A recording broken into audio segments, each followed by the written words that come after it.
Do you remember the story told time after time about how back then people were so misled that they believed the earth was flat? It was a shocker when the truth came out. It really doesn't matter if it was a cultural myth or not. This is an example of the sociological ability to accept mistakes on a historical level. It's difficult to be done, but mandatory when the truth becomes obvious. Through the ages, history has managed to show some weak areas. The legal system, medical practices, geographical myths are all examples of historical mistakes. Present day strives to improve and correct them. I'm here to show you how we have been doing that over the years. There are quite a number of historical formulations that people believe to be the unforgiving truth. For example, it was a popular belief that America was founded as a Christian nation. Alternative representations of the facts still exist today. Many religion rights activists have attempted to rewrite history, giving the idea that the United States government derived from a Christian foundation and the founding fathers originally aimed for a Christian nation. This would make America seem focused from origin, but it simply does not hold up to historical evidence. Yes, at the time, many Americans did practice Christianity, but they also believed in deistic philosophy. They respected the rights of other religionists, they held on to deism, and Freemasonry tenets rather than Christianity. It takes a lot of time, persuasion, and proof for a culture to let go of one collective interpretation and grasp onto another. Major shifts like deciding slavery is wrong and finally realizing that women are people too, it doesn't happen easily. But the small misconception of history where society is forced to eventually accept mistakes is quite fascinating. One thing you can be sure of is the fact that science has come a long way. However, they are nowhere near perfect. There was a recent report on NPR which basically let it be known that science sometimes get it wrong. It discussed how doctors began autopsies in the 1900s on sudden infant death victims. During this experiment, they identified that the thymus glands were too large. Their logical solution for this problem was a radiation treatment to shrink the thymus. Could they have made an even bigger mistake?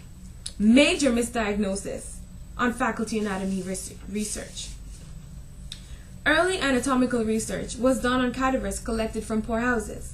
The thymus gland is interesting. It shrinks when a person is going through high levels of stress, which could be in this case severe poverty. Therefore, the anatomy books were first written. They identified the thymus as much smaller than a healthy one should be. The babies in fact had healthy thymus glands. The heart-wrenching outcome of this matter is the fact that 30,000 babies died due to radiation-induced throat cancer. Isn't that sad? Moving on, the strongly alcoholic beverage, absinthe, has recently been legalized in the United States. I'll tell you why this matters. There has been stories and cast judgment that this alcoholic beverage causes hallucination in the people who intake it, and that there is some substance that is highly addictive and life-threatening. Of course, it was banned in almost every country in the world. Those bans have been recently overruled. It came to light that absinthe's bad reputation was completely based on cultural myth. Early tests linked the herbs in absinthe as the same chemicals in LSD, but they were proven false later on.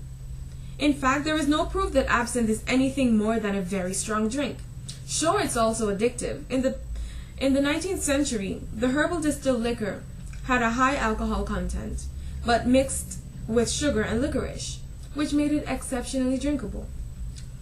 The myths were probably made worse by the fact that pouring sugar into the solution produced a green reaction. This was known as releasing the green fairy, but it was pure and simply alcohol.